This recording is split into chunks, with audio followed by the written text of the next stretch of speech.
everyone, my name is Rachel, and today we're going to be talking about another book by Ken Ham for kids. I found yet another bundle of books that he's written which are incredible. And by incredible, I literally mean it is hard to believe they were ever published. They are just that bad. Today we're going to be talking about a book which he calls A is for Adam. Now on the surface, this seems like a regular kids book. It has bright pictures, it has rhymes, it even has pages for parents where it offers extra advice about the lessons that kids should be learning and some questions for the kids to answer and things to discuss. But there's a big difference between this book and other kids' books, particularly in the way that it teaches children. Now, when I was a kid, most of my favourite books had morals and lessons and things to learn, but they were pretty subtle. The Rainbow Fish told a story of a fish, but also taught me a lesson about sharing with others. Elmer, the one about the cute little patchwork elephant, that taught me about self-acceptance and loving people even when they're different. Even non-fiction books, which were about, numbers or science or the alphabet or whatever, there were subtle lessons and they didn't feel forced. It was about picking up on messages for yourself. It was about trying to understand the why of things. And you'd sometimes be asked, can you do this? Or why do you think so-and-so acted this way? It was subtle. It was about teaching the kid to think for themselves, right? Like this one I've got here is one of my favourite books from when I was a kid. It's a Richard Scarry book, or Richard Scarry, I've never quite known how to pronounce it. But he did the Busy Town series of books and cartoons, and it was always one of my favourites. I loved the art style, I loved the characters, I loved the teaching in it. And I read this cover to cover as a kid too many times to count. It was one of my favourite books, really, really means a lot to me, which is why I still keep it with me today. But there was this one section, and this one had quite a lot of sections, and one of it was like a counting section. And there was a bit here to do with addition. And this one, it does kind of have facts and just teach you how to add up and things like that. But instead of saying, learn how to do this, repeat this, whatever, it says, see if you can add numbers the way Willy, the rabbit, has added them below for his parents. And so it's about learning to count and, it's like 4 and 4 and things like that. And it's, can you do this? See if you can do this. Why not try this? And I like that because it's not forcing anything on the kid, it's learning through pretty subtle means, it's just something fun, it's a playful thing. It's a challenge, a question, it's encouraging. Ken Ham doesn't do that. He takes an entirely different approach to teaching, and one which I really don't like. I think it's too blunt, and I just don't think it works. We'll get into some of the specifics in a minute, but one of the big things that Ken does in his A is for Adam book is that he never really explains the why. Instead of working something out for yourself or teaching kids to do that, pretty much full of indoctrination. He tells the kids to mimic what he's telling them. He constantly writes things like, have the child repeat what you say, and the child needs to repeat this back to you. It reminds me of, there was this clip from a TV show, I'll see if I can find it, and if I can, I'll insert it in here. But basically it was about a child preacher who he'd get up on the stage and he'd shout Bible verses at the audience, and he'd be like, blah, blah, blah, like properly going for it, shouting Bible verses. But when the audience kind of stopped and said, wait, do you understand what you're saying? Can you explain this passage to me that you're preaching and shouting at me? The kid, he just got quiet and confused, and he didn't actually know what he was talking about. He was just parroting back what he'd been told. And I think that's kind of what Ken Ham is going for here. I don't think he realises it, but that is definitely what he's teaching the kids. He's just like, repeat back what these facts are. And we'll see that a lot in this book. Preach for us and then tell us what it is you mean. What you want me? Yeah. Preaching it? Yeah, whatever you want to do. Okay. Whosoever therefore shall be ashamed of me and of my words in this adulterous and sinful generation, of him also shall the Son of Man be ashamed. People want to know what that means that you just said. In your own word, tell us, what does that mean? It means just what it says. No. That's right. Don't yell it to us. Tell us what that means. Well, why I'm screaming is The Bible definition of preaching is Isaiah 58:1. It says, "Cry aloud, spare not, lift up your voice like a trumpet." Stay away from the Bible, Duffy. Tell us. Duffy, do you understand what you just said? Could you put into your own words what you just said? Yeah, I know what it means, but I just can't. Please let him speak. Yes. Means well, I know what it means, but it's just hard to understand. But you gotta realize that the prophets were out there saying, "Thus saith the Lord," and they didn't even know who it was. They didn't understand what they were saying. The other thing I really dislike about this book and how he tries to teach kids is that he's clearly just pushing an agenda in a way that's not helpful to kids at all. You know how most books just kind of like state facts and stuff, like kids' books, and they're like, these are the numbers. Did you know the longest river in the world is the Nile, which is in Egypt? And if they're talking about something a bit more subjective, they might say something like, some people believe that. And they'll teach it that way. I believe that's a good way to teach kids. It's good because it gives them the facts, and then it lets them come to their own conclusions. But Ken doesn't do this. He in fact does the opposite.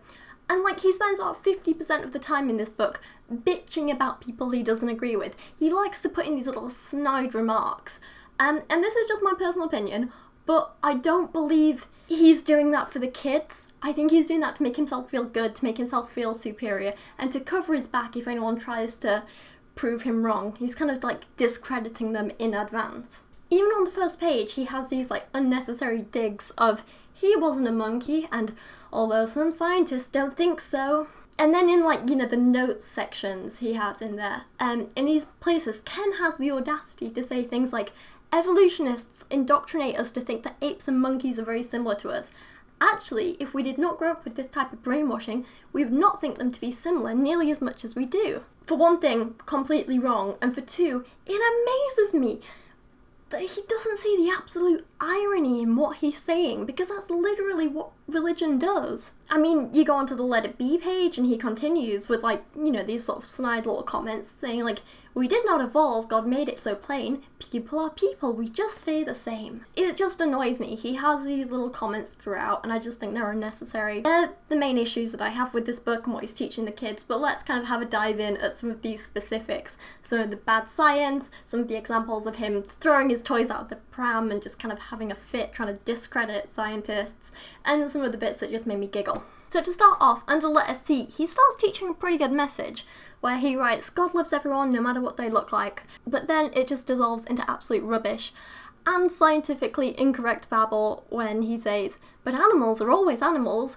people have always been people, animals never become people over time. And this is just so silly and it's so annoying, and I can't believe he would say this to kids. You can actually check out my Ken Ham's People Are Not Animals video, linked down below to hear my thoughts on that in a little bit more detail. Next up, we're going to skip forward to the F page, which talks about the forbidden fruit. Ooh. So this page has the little poem that reads, F is for fruit God said not to take, because if you do, much trouble you'll make.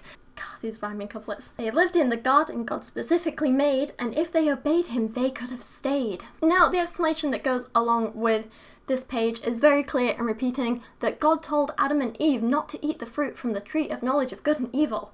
And Ken repeats that a lot. Like a lot. But he never really explains why. Ken's quick to blame Adam and Eve in the teaching notes. He says, God made it really easy for Adam to show that they wanted to love and obey their creator. In fact, God made it really hard for them to disobey. He put so many trees around them that they must have had lovely fruit to eat, and they were pleasant to look at. They have had to go out of their way to eat fruit from the one tree they were told to avoid. But the only explanation he ever gives for why they shouldn't have done it is, if Adam and Eve ate from this tree, God would cause them to die. He edges towards another explanation with, God did not make Adam and Eve to be puppets. He did not make them and force them to love and obey him. God wanted Adam and Eve to love him because they wanted to. They had the ability to choose. But I'm not sure this is really a great lesson for kids. In all the books I read as a kid, if a person did something wrong, it's explained to them why it was wrong. You know, for example, it hurts people, or it puts yourself in physical danger, and so on. And then it's explained what they can do to put it right and not do it again, or avoid misbehaving in the future or whatever. But in this book, the lesson is literally, it's bad to oppose God, because God will kill you, and there's nothing you can do to make up for it. So you should obey God. And it's okay, you have a choice. You don't have to obey God. You can choose to die instead. Sorry, but that doesn't feel like much of a choice. It does feel like God is forcing people a little bit, and that's a pretty horrific thing to teach a kid. Obey or die. The next page reinforces this by teaching when God tells you what to do, it is important to obey. Satan wants us to disobey like he does. Again, with no explanation, just getting kids to repeat that and fear death. Again. And that is a big theme throughout this book. Obey or die. I'm not sure that's really the best moral for a kid's book, to be honest. If anyone else pitched that up with like non-religious undertones, pretty sure it wouldn't be published. Under the letter H, what I found most interesting was not the kind of like core content of the book, but on the like teaching page under what Ken calls core truths takeaway. He says, explain to the children that if they start to doubt that God's word is true in Genesis, the first book, then this may result in their doubting the rest of the Bible. Well, a lot of people do say they became atheists because they finally read the Bible. So I think Ken's just trying to get in there while they're young and say, hey, I know it sounds stupid, I know it sounds unbelievable, there's absolutely no scientific proof for all of this, but just suspend your disbelief here so you can continue to be taken in by the rest of this rubbish, yeah? Cool, okay. So silly. At the letter J, Ken talks about how happy Satan is and poses a few questions for kids, including, why does God blame everyone for what Adam and Eve did? Good question. He states, we're all born with sin. Things changed for Adam and Eve when they disobeyed. They hid from God. He also goes on and talks about topics like, why did God bring such horrible things as death into the world? But he never really gives a real answer other than just, because Adam and Eve broke his rules. He writes, God caused Adam and Eve and subsequently all their descendants to die physically. This was a righteous punishment because the first man had totally rebelled against his creator, which teaches kids nothing more than God's totally into petty revenge. Nice. Great example you're setting there. This pettiness goes on and is summarized pretty nicely on the L page with this little poem. L is for the Lord who reigns upon high, the one who told Adam, obey or you'll die. Adam and Eve couldn't hide from their sin. Out of my garden and don't come back in. Well, that was really lovely, isn't it? On to the letter M, and Ken's explanations are pure fiction, again, completely ignoring science as he writes. When you see thorns or weeds, remember, they exist because Adam disobeyed God. No, they don't. Like, what about thorns being to protect the plant from being eaten so they can carry on reproducing and make more plants? What about the types of roses, because he uses roses as the example, and what about the types of roses that don't have thorns at all? Ken just ignores all of that because it's inconvenient for his story, as usual. But anyway, apparently God has some big overarching plan, which the kids are going to learn about through the letters O, P, and Q. This is like a really bad Sesame Street. And like all friendly books, this plan starts with a lovely bit of gore. O is for offering. An animal was killed. Because of their sin, blood had to be spilled. But over and over this had to be done, till Christ on the cross the victory had won. Nice. Blood had spilled. Nice and graphic for the young children here. That's definitely what I want my 5-year-old reading about. And I mean, this picture, the dead lamb and the blood and the just horrible. You shouldn't have that in a kid's book. I mean, and this is from the same people who complain that 2 people kissing on TV is completely inappropriate if they're of the same gender, but they're completely fine with putting dead, bloodied animals in a children's book. That's just so hypocritical and stupid. Anyway, it goes on and on about how God killed loads of people and animal over the years, and it was all part of his plan, or as I like to say, punishment, that went on for thousands and thousands of years until Jesus, who was perfect, sacrificed himself for us. Then there's some more threats to kids in the form of, Jesus died for our sins, but if we reject Jesus, if we do like Adam did and disobey God when we die, we will all go to a place called hell, and it isn't a nice place to be. Apparently, Ken thinks that it is important for children to know that even though there is a plan of salvation, there is also eternal judgment for those who do not trust in the Lord. Be sure to point out the final image. It is hell. It is real. It is not somewhere you want to be forever and ever. It would be great at this stage to make the children aware of hell. Yeah, nothing like scarring a child for life, is there, Ken? Just scare them into submission. That's the best way for them to learn, isn't it? Anyway, next up we get a lovely little rhyme about incest. Basically, Ken just says, incest used to be coolsies. It's all good. He likes to talk about it, I don't know why. So on the S page, Ken writes, S is for 70 and maybe lots more. Imagine their family with children's galore. Long before Moses, when people were few, brothers and sisters could marry. That's true. What a lovely topic. I'm not entirely sure what the 70 thing is referencing, because later Ken writes that, according to Jewish tradition, Adam and Eve had 33 sons and 23 daughters. The Bible doesn't tell us the exact number, it just says they had some sons and daughters, but since Adam lived for 930 years, there was plenty of time to have kids. So that's still 55 kids. I'm not sure where the 70 comes from. Maybe I'm like reading this wrong or misinterpreting something. I don't know. If you can explain it to me, please do. Anyway, of course, after talking about incest, it's a good idea to teach kids about murdering their siblings. Obviously, it's the next logical step. So along comes the story of Cain and Abel, brought to us by the letter T. T is for trouble. Oh, such a sad day. Cain struck brother Abel, and dead there he lay. The Lord punished Cain for what he had done, but things still got worse. There was much more to come. So lovely and cheery, isn't it? So here tells us that God wanted sacrifices from Cain and Abel. Ken gives us a lovely little summary of Abel did a sacrifice like God said to do. He was obedient to God. Cain was jealous of Abel because apparently Cain did not like God rejecting his offering. He was so angry that he killed his brother Abel. This was the world's first murder. God punished Cain because of his sin. So to be honest, it kind of sounds like God was partly to blame for this murder. He was pretty ungrateful, made Cain sad. Yeah, I wouldn't put all of this on Cain, to be honest. Anyway, Ken goes on to talk about another completely appropriate topic for a children's book. Sex! And I don't just mean he references it slightly. He literally writes, in a children's book, and I think this book is aimed at sort of like 5 to 7 years old, he literally writes, the Bible tells us that Cain had sexual relations with his wife when he was in the land of Nod. I mean, we've already got incest and murder, so why not, right? But this just seems so completely inappropriate. You don't say that to a child. I know, it's just a bit weird to me. Anyway, next up we learn about Noah and the flood, another impossible work of fiction which Ken Ham likes to take far too literally. Under the letter V, Ken likes to use this as an excuse to talk about unscientific vague nonsense again. He writes, there are far fewer created kinds of animals than there are varieties. Thus, when God sent 2 of each of the unclean and 7 of the clean animals on board the ark, there were not as many animals as people think. Yeah, very specific and informative, Ken. What? But he also uses the story as a way to instruct children that today we should be preaching a message like this. Come to the Lord Jesus and be saved. The judgment by fire is coming. Not exactly what I'd want my kids going around telling other people, but each to their own, I guess. If you're cool with creating miniature psychopaths.